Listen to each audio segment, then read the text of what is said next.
So what's good, TMG fam? It's your boy L, and I'm back with another reaction. How y'all feel? Welcome back to the channel. Salute. And this is the time of the day I remind y'all. People out there are crazy. Or you're crazy. It's only one or the other. It's no in between.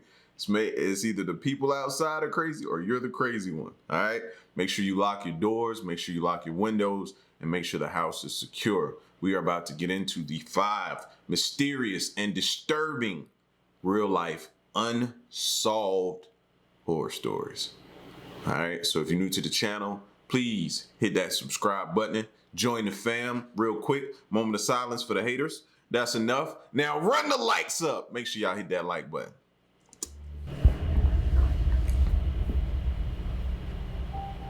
In recent years, with advancements in science, some long-standing mysteries and unsolved crimes have been solved.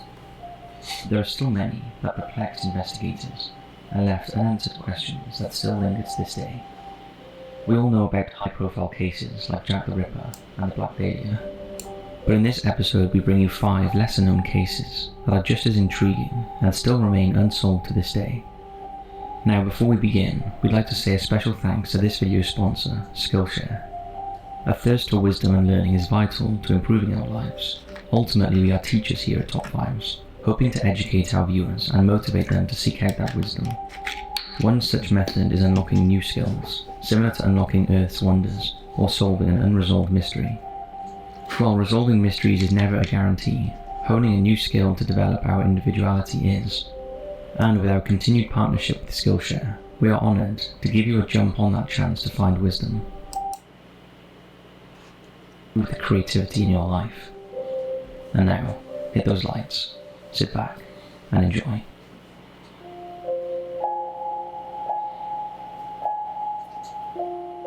The mysterious disappearance of little Pauline Pickard.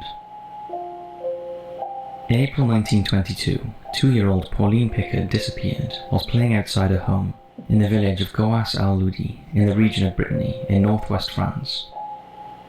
Her frantic parents gathered the locals, who searched the family farm and surrounding area for clues to Pauline's whereabouts.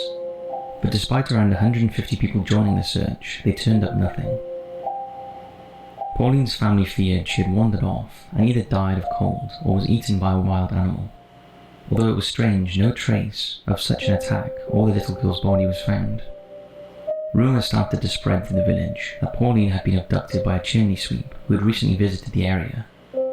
Others speculated she had been stolen by passing travellers or by 2 strangers that had been spotted loitering around the Pickard's farm at the time of Pauline's disappearance. However, despite extensive inquiries and searches by the police and volunteers, no trace could be found. Then about a month later, the police arrived at the Pickard's farm carrying a photograph of a little girl who had been found wandering alone in the city of Cherbourg, over 200 miles away. A few days before the girl was found, she was seen with a scruffy woman who had tried to leave the child in a store before being chased down by the owner, who gave the child back. Pauline's parents looked at the photo and were relieved to see it was their little girl, and her mother burst into tears, saying, "That's my daughter." Not long after, they boarded a train to Cherbourg, excited to be reunited with Pauline and bring her home. However, when they first saw her, they were not convinced it was their daughter. The girl didn't recognize them, and their unusually chatty daughter didn't say a word. When they spoke to her in their Breton language, she appeared not to understand. The parents spent a few days with the girl and were soon convinced she was in fact Pauline.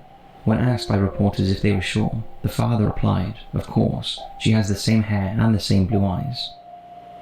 The girl was allowed to leave with the Pickards, and doctors hoped that once she was home, her normal surroundings would spark her memory and get her talking.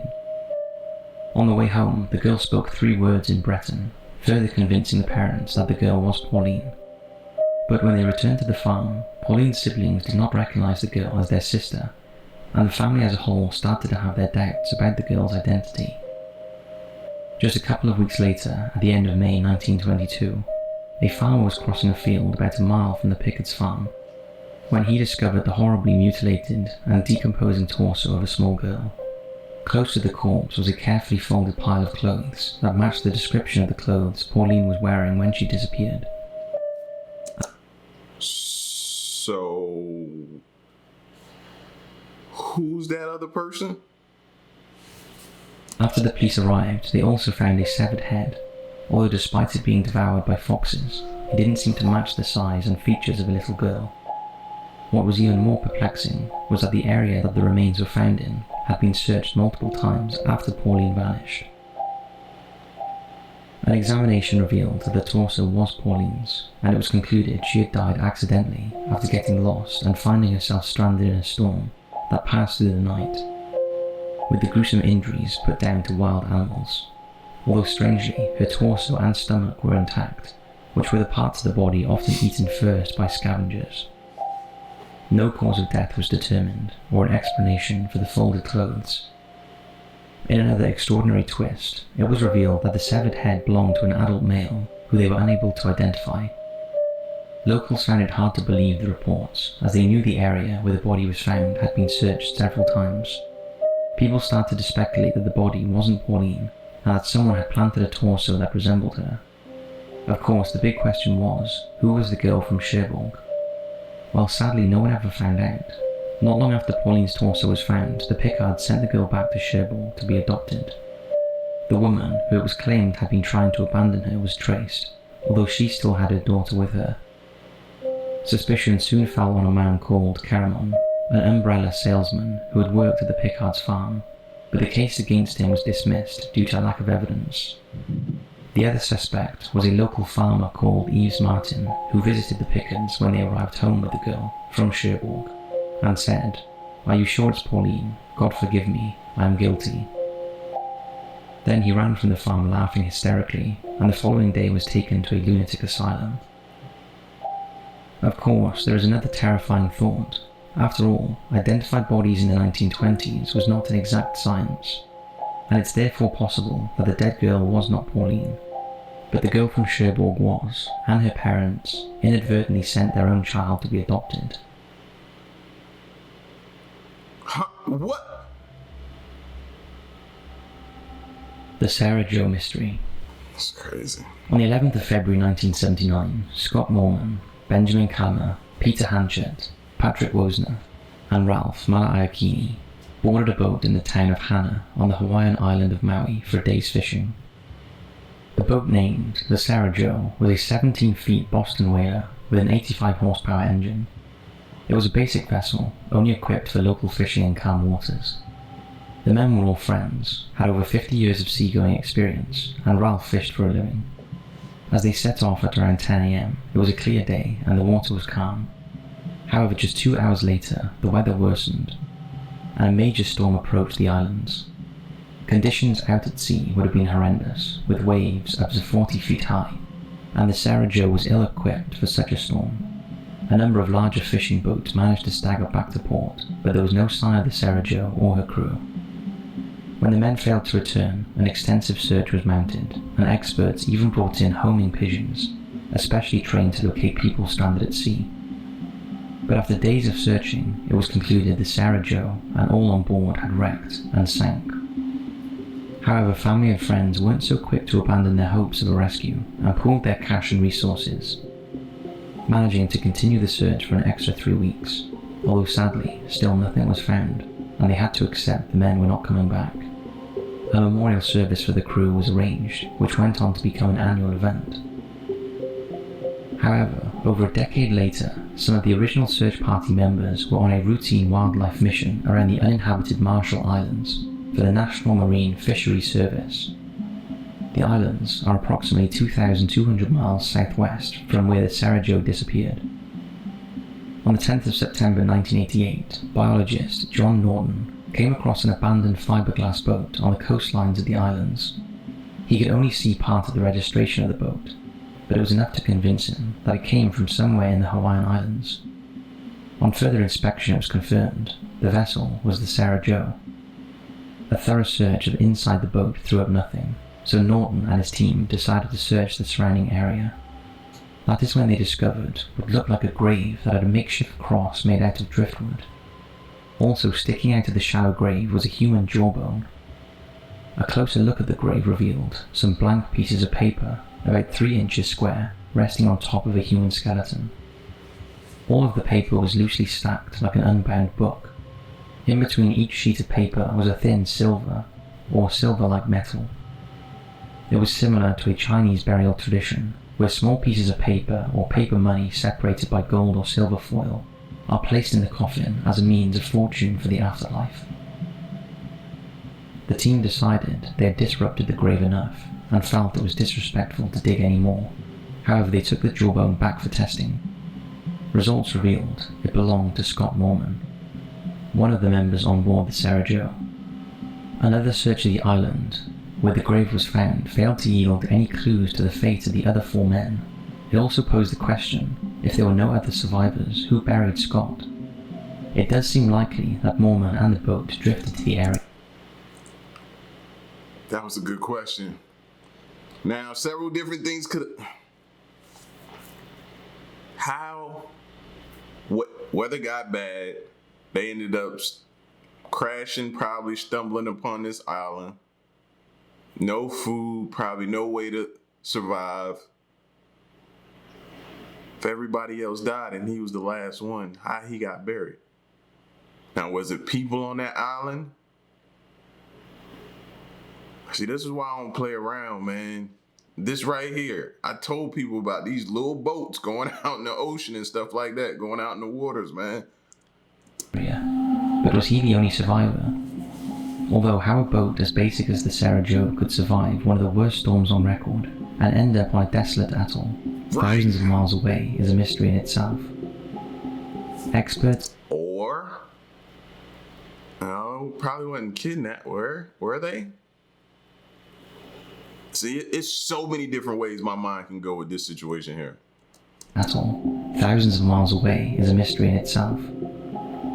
Experts have estimated that the drift time between Hawaii and the Marshall Islands would have been somewhere in the region of 3 months. Another conundrum is that 4 years... Whoa! Can you imagine 3 months? 3 months. Can you imagine that? Whew. That's crazy. Before Norton and his team visited the island, another research team landed there and reported nothing out of the ordinary, even though a grave and a discarded boat would have been hard to miss. So the enduring question is, where was the boat between leaving Hawaii on the 11th of February 1979 and 1984, when the first research team visited the area? To date, no one has a clue, and the mystery rumbles on.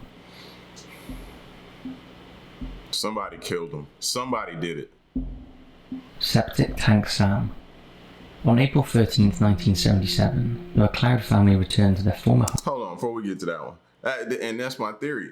Like, maybe some type of tribe or something that live on that island killed them and gave them a proper burial. You know what I'm saying? That makes a little bit more sense to me. Still crazy, though. Septic Tank Sam. On April 13th, 1977, the McLeod family returned to their former homestead in the small town of Tofield, Alberta, Canada, to look for a septic tank pump that they had left behind when they moved out of the now abandoned farm. As they opened the septic tank to look for the pump, they immediately realized something was wrong. Floating on top of the rancid water was a grey sock, but to their horror, they noticed it was still attached to a human leg. They called the police immediately, who slowly drained the tank of its putrid contents using buckets, and a body was discovered. Although at this point it was so decomposed they couldn't determine if it was male or female. They also discovered that after being dumped in the tank, quicklime had been scattered over the corpse to quicken the decomposition process. Although in reality, the combination of quicklime and water caused the corpse to dry out and preserve itself longer than if it had just been left to decompose on its own. What was apparent was the body didn't get into the tank by accident, and they were looking at a deliberate act by someone. No other clues could be found around the homestead, but it was theorized the culprit was someone who knew the area as it was in such a secluded location. Once the corpse was brought back to the morgue and an autopsy was carried out, it was confirmed the body was a male aged between 26 and 40, with dark brown hair, medium build, and approximately 5'5" to 5'7", and likely of Native American descent, and he had been in the tank for up to 12 months. It was also revealed that he almost certainly suffered How long? 5 to 5'7", and likely of Native American descent, and he had been in the tank for up to 12 months. It was also revealed that he almost certainly suffered a serious illness as a child, although the illness had never been made public. The body was dressed in a blue Levi work shirt, a grey t-shirt, blue jeans, grey wool socks, and brown wallaby shoes. Early on in the investigation, the corpse earned the name Septic Tank Sam. Sam had suffered a horrific death and was tortured before being dumped in the tank headfirst, with his hands tied behind his back. It's believed he was burned with both cigarette butts and a blowtorch, and had been severely beaten and sexually mutilated. The only saving grace for poor Sam was he was shot in the head and in the chest before being put in a tank, and wrapped in a yellow bedsheet fastened with a length of cord. The police had very little to work on, and despite releasing a composite sketch and dental records, no one came forward to identify the man. Eventually the body was buried in Edmonton with no name. Later the body was exhumed and DNA samples were taken, as well as detailed measurements of the man's head before he was reburied. From the measurements, the world-renowned Dr. Clyde Snow recreated a skull and a facial reconstruction was made. However, despite repeated appeals, no one came forward to identify Sam. The only thing anyone really knows about him is that he met a violent end and was horrifically dumped in a putrid grave, and his true identity and reasons for his death may never be known.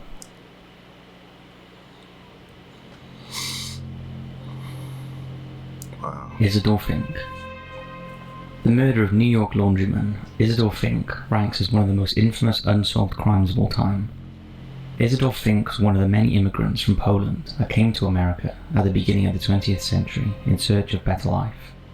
His dreams, just like many others, were never fulfilled. But one thing did put him in the history book, was the way he died. Isidore was a Polish Jew who settled in New York City, where he opened a laundry business he called Fifth Avenue Laundry, and he lived in rooms next door. At 10:30 p.m. on March 9, 1929, Isidore's neighbour saw him returning home from delivering laundry to his clients and closed his front door. About 15 minutes later, the same neighbour heard sounds of a struggle, and fearing something awful had happened, she summoned a police officer who was on patrol in the area, and they went to check Isidore was okay. However, they were unable to enter his property as all the doors and windows were locked from the inside, apart from a tiny transom window above the front door, which hung with its hinge broken. A child small enough to climb through the tiny window was used to get into the home and open the door from the inside. When officers entered the home, they found Isidore Fink's corpse, shot once in his left hand and twice in his chest. The key to the door was in the inside lock. There was no sign of robbery, and his business cash remained untouched. A thorough search of his home revealed no murder weapon or spent cartridges, and no sign of a struggle. Also, the room looked neat and tidy and undisturbed. Isidore was known to be fearful of being robbed, and was meticulous about keeping his doors and windows locked at all times, and he never allowed strangers to enter either his home or his business. He had no known enemies and no known girlfriend or wife, and police could find no evidence that he was being extorted by local gangsters. What officers were faced with was an apparent motiveless crime, committed in a seemingly impossible manner.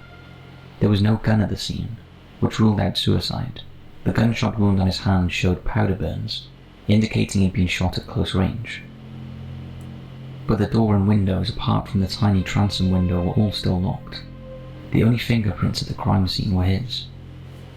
So how did he die? Well, that is the unsolvable question.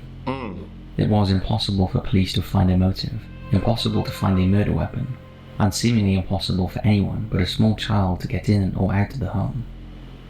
To many, the murder of Isidore Fink was the perfect crime that baffled detectives then, and still does to this day.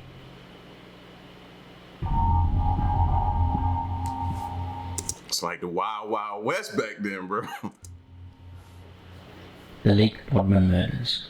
On June 4th, 1960, 15-year-old Mela and Anja and their 18-year-old boyfriends, Seppo and Nils, set out for a camping trip on the shores of the beautiful Lake Bodman, near the Finnish city of Espoo.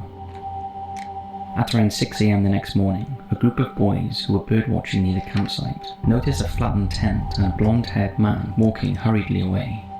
At the time, they thought nothing of it, until later, at around 11 a.m., a jogger by the name of Risto stumbled upon a horrific scene and alerted the police. Anja and Seppo's bodies were found in the flattened tent. They had been frantically bludgeoned and stabbed through the tent fabric. Mela was found on top. That's probably what them openings was like, you know, somebody taking a knife and slitting them open. Man, again, I don't see how y'all do the whole camping thing. And alerted the police. Anja and Seppo's bodies were found in the flattened tent. They had been frantically bludgeoned and stabbed through the tent fabric. Mela was found on top of the tent, naked from the waist down, and with significant stab wounds. All three of them were dead. Mela's boyfriend Nils was also found outside of the tent. He had also sustained several injuries, including a concussion, a fractured jaw, and a deep knife wound to his forehead. But he was still alive when the police arrived on the scene. After police questioned Nils, he claimed to have no memory. Bro, they dealing with a sick individual. Violent at that, too. Super violent. Dang, of the attack, although under hypnosis, he gave a description of a blonde man and What? when the police arrived on the scene. After police questioned Nils, he claimed to have no memory of the attack, although under hypnosis, he gave a description of a blonde man and a composite sketch was released. Whoever killed the three friends stole several personal items from them, including their wallets and multiple articles of clothing. Although Nils' shoes and some of the clothing were found about half a mile from the crime scene. All of the other items missing, including the murder weapon, have never been found. At the funeral of one of the victims, a man appeared in one of the photographs taken of the day that bore a striking resemblance to Nils' photo fit. However, the man has never come forward or been identified. What do you think?